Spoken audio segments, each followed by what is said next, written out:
আসসালামু আলাইকুম। আশা করি সবাই ভালো আছেন। প্রাণের প্রিয় গোষ্ঠীর নতুন আরও একটি ভিডিওতে আপনাদের স্বাগতম। আজকের ভিডিওতে আপনারা দেখতে চলেছেন বারাদি বাজার থেকে কাচারি বাজার পর্যন্ত যেই সড়কটি চলে গেছে সেই সড়কটি। চলুন শুরু করা যাক। আমরা রওনা দিয়েছি বারাদি বাজার থেকে। আমরা এখন চলে যাচ্ছি। এই সড়কটি অত্যন্ত সুন্দর। সড়কটিতে ভাঙাচোরা রাস্তা নেই বললেই চলে। পুরো রাস্তাটাই কিছুদিন আগে নতুন করে তৈরি করা হয়েছে। সামনে যে ছোট্ট বাজার, বেশ কিছু দোকানপাট রয়েছে এখানে। আমরা চলে যাচ্ছি কাচারির দিকে। এখানে সড়কের দুই পাশে প্রচুর ঘরবাড়ি রয়েছে। এখানে মানুষজন বসবাস করে থাকে। সামনে আমরা একটি ঈদগাহ দেখতে পাচ্ছি। আমরা সামনের দিকে এগোচ্ছি। এখানে বাঁশের ঝাড় দেখতে পাচ্ছি।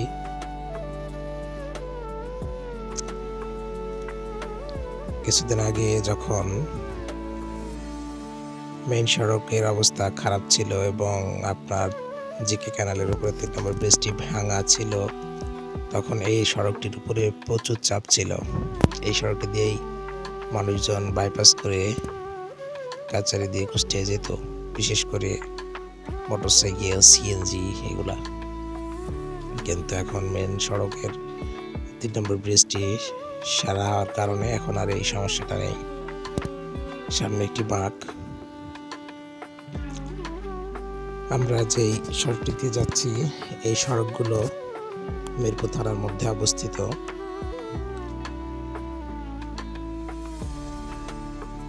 একটি সুন্দর বাড়ি, রংচং করা, বেশ দারুণ। গ্রামের মধ্যে দিয়ে যেতে বেশ ভালোই লাগে। গ্রামের ছোট ছোট বাড়িগুলা অত্যন্ত সুন্দর। তো আমরা ভিডিওর একেবারে শেষ পর্যায়ে চলে এসেছি। যারা আমার পেজটিতে ফলো দিয়ে নাই ফলো দিয়ে দেন, যারা আমার চ্যানেলটিতে সাবস্ক্রাইব করেন নাই সাবস্ক্রাইব করে দেন। তো সবাই ভালো থাকবেন, আমাদের পাশেই থাকবেন। আবার দেখা হবে নতুন কোনো ভিডিওতে, নতুন কোনো রাস্তায়, নতুন কোনো গ্রামে, নতুন কোনো সড়কে। আল্লাহ হাফেজ।